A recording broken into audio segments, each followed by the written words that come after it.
series tertentu yang memang mengajarkan bagaimana untuk bisa merilis soal trauma Saya ini. suka nih kalau hostnya udah Riset belajarin. ya.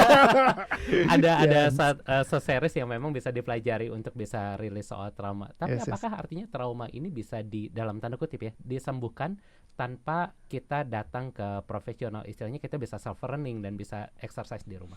Ada beberapa memang ketika trauma itu bisa hilang sebenarnya bisa juga secara naturally hilang. Jadi kalau ada pengalaman-pengalaman yang dia closure. Jadi kalau misalkan kayak saya dulu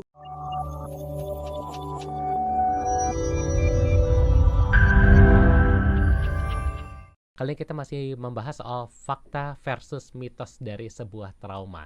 Ada beberapa orang yang ngomong kalau trauma ini bisa diturunkan. Jadi orang tuanya misalnya trauma takut pada kucing, anaknya juga biasanya akan ikutan takut pada kucing. Ini benar nggak sih Coach kalau trauma ini bisa menurun secara genetik? Oke. Yang menarik kalau misalkan penelitiannya di luar sih yang disampaikan itu sebenarnya kalau bayi lahir itu dia takutnya terhadap dua hal. Yang satu ketinggian, sama satu lagi itu jadi takut jatuh ya. Satu lagi itu takutnya suara yang kencang. Kayak gitu. Nah sisanya itu boleh dibilang kayak trauma bawaan dari keluarga karena proses yang di lingkungannya. Jadi kayak satu nature, yang ini nurture-nya. Nah ada kalau yang menarik itu kalau dilihat di YouTube tuh ada yang video bayi dan ular. Oh iya.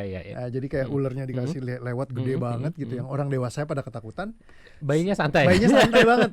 Nah malah ada satu bayi yang dia asik main gitu ya, terus tiba-tiba ularnya datang, ularnya digigit sama dia. Bukan ular yang gigit ya, gigit ular ya. Padahal orang tuanya udah pada ketakutan. Lebih berbisa kayaknya bayinya daripada ularnya.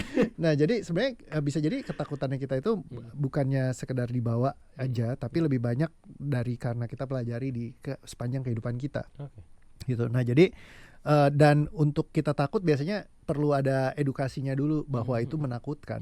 Contohnya kemarin saya baru aja Turbulence kan, yang pas ngalamin Turbulence sempat viral juga 1 juta lebih view-nya gitu ya, karena saya iseng ngerekamin gitu. Pas di dalam. Nah lagi Turbulence tuh lagi parah-parahnya. Jadi kayak bener-bener kayak wah semua orang teriak apa segala macam. Terus di situ ada yang ini, anak saya tidur aja.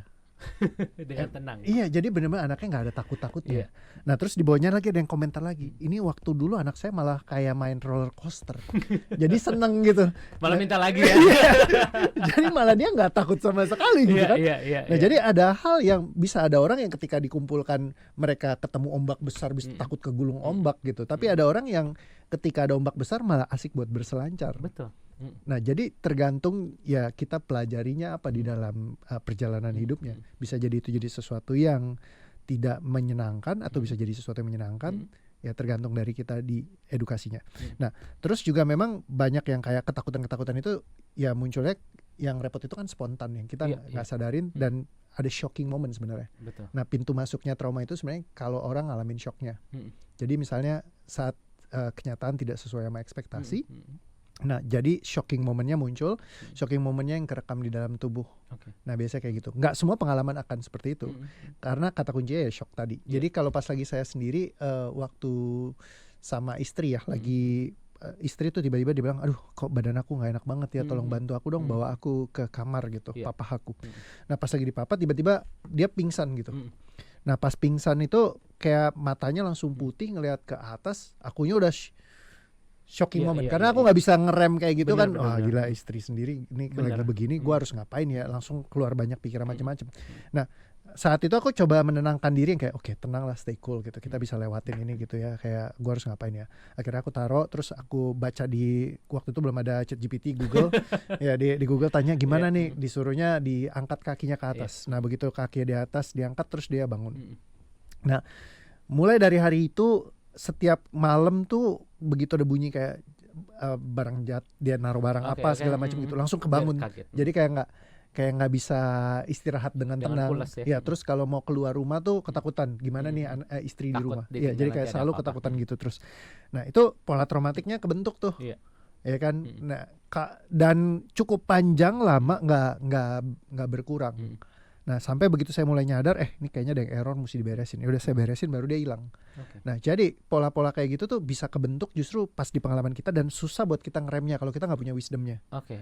Nah kalau kita punya wisdomnya, pingsan ya, kalau pingsan satu kali mungkin kita kaget shock kalau kita nggak punya edukasinya. Iya. Tapi kalau misalkan aku udah teredukasi Hmm. banget menangani orang pingsan, Hmm. misalnya kayak udah belajar misalkan tentang CPR segala Hmm. macem, nggak bakal bikin, Gak segitunya ya traumanya. karena udah pasti ngerti. Hmm. Lagi ada situasi kayak gini, Betul. harus biasa, ya udah bawa dulu, angkat ke atas, kasih air hangat, misalnya Dengan kayak gitu. tenang ya, bisa Udah lakukan tahu, step by step. iya. Tapi kalau orang yang benar-benar kita nggak tahu kan, jadi benar-benar kayak nggak teredukasi. Nah jadi itu bisa dari situ. Terus kalau misalkan secara genetik bisa turun, itu ada banyak penelitiannya kayak epigenetics, terus juga neuroplasticity gitu ya. Jadi trauma ada yang diturunkan nggak? Kalau misalkan dari penelitiannya Michael Mini ada. Jadi kayak ketika genetiknya DNA-nya itu turun, dia ada kayak proses metilasinya. Jadi kayak ada sesuatu yang nyangkut ketika memang ibaratnya bayi itu dilahirkan dari ibu yang bermasalah. Iya. Tapi waktu saya ngobrol sama dosen saya, dibilang gini, itu kan dia epigenetiknya ujiannya sama tikus ya, kata dia.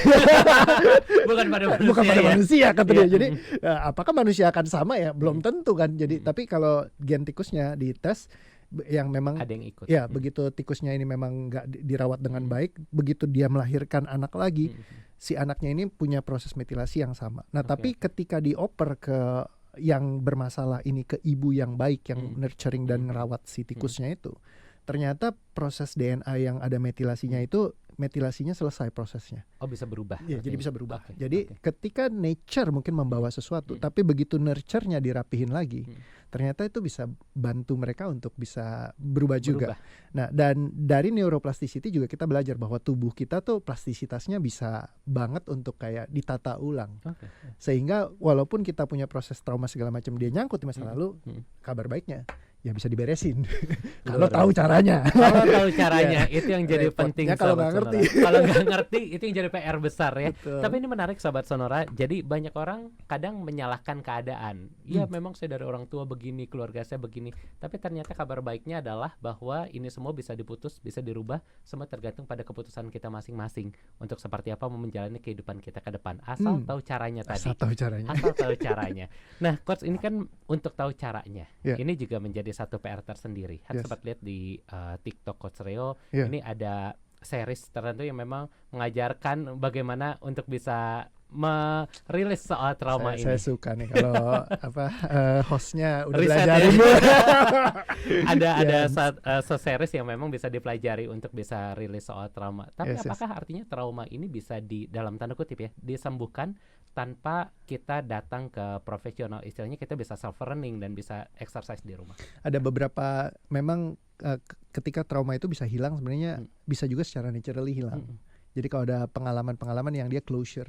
Jadi kalau misalkan kayak saya dulu, saya pernah ada problem di fisiosomatik ya. Jadi kayak ketika saya tuh selalu berdeham. Jadi kalau misalkan lagi ngomong gini kayak Oh iya. jadi ada orang yang kayak gitu kan. Betul, sering ya kadang gitu kan ya. Saya itu ada DPM-nya, dehem per menit.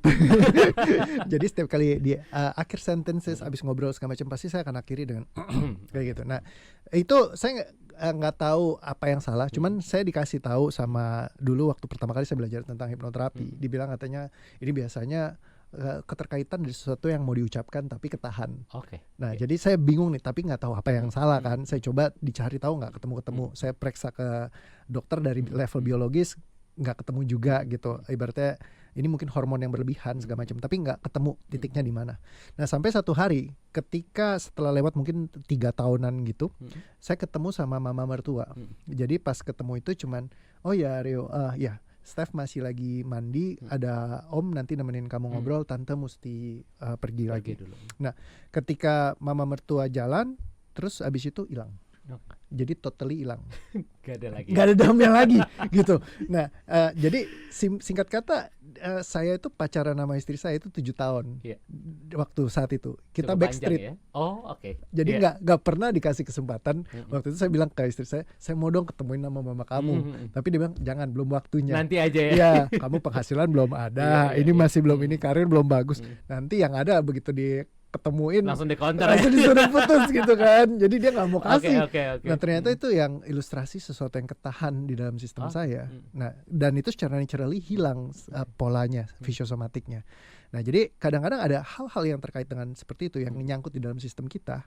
Nah itu bisa bikin sampai ke level fisiknya kita juga. Nah dan ketika itu kan secara natural, cuman pertanyaannya berapa banyak natural closure trauma yang bisa terjadi dalam sistem kita. Salah satu klien ada yang bilang, kakak pembimbing saya bilang akhirnya dia selesai dari permasalahan laki-laki yang pernah memperkosa dia, karena setelah 35 tahun selesai. Natural closure-nya apa? Orangnya udah meninggal. Oh, Jadi begitu meninggal, close ya. ya case close kan, udah beres gitu. betul. Jadi tapi kan nggak selalu kayak Betul, begitu nggak kan. bisa selalu mengandalkan begitu. That's why kita perlu belajar untuk intervensi gimana caranya buat kita secara nggak naturally lah ibaratnya, tapi kita bentuk gimana caranya supaya kita bisa memahami pola strukturnya traumanya kita, lalu kita bongkar. Nah makanya ketika yang di sana saya kasih ada playlistnya caranya begini gitu, mereka bisa belajar dan banyak yang sharing mereka ya udah keluar dari masalahnya dari menggunakan struktur yang itu gitu. Nah kadang-kadang ada struktur yang terlalu rumit aja. Nah karena ibaratnya case orang tuh komplikasinya lain-lain. Nah betul. yang ketika memang udah terlalu rumit, nah biasa rumitannya itu terjadi karena orang sering ngadon. Ngadon itu banyak reflektif. Jadi kayak kehidupan gue kok begini banget sih, begini. Oh, okay. Nah semakin banyak refleksi diri dan semakin belajar banyak konten-konten tentang hal-hal positif, itu makin hidup mereka jadi nggak ideal. Karena jadi di-compare ya? Ya, karena mereka tubuh kita akan komparasi terus. Okay. Dan semakin kita belajar banyak, oh harusnya orang tua tuh begini, keluarga nggak boleh toksik. Ini harusnya Jadi punya kantor banyak saya standar ya? harus begini apa segala macam. Nah, ketika standarnya banyak, kita jadi orang yang paling menderita di atas bumi. Iya, betul, Nah, betul. itu kayak ibaratnya adonan kue tuh diadon-adon, jadi makin parah. Nah, ketika makin parah ngeberesinnya makin susah. Oh iya betul. Karena kita akan makin harusnya tuh seperti ini, banyak standar yang ingin dicapai ya.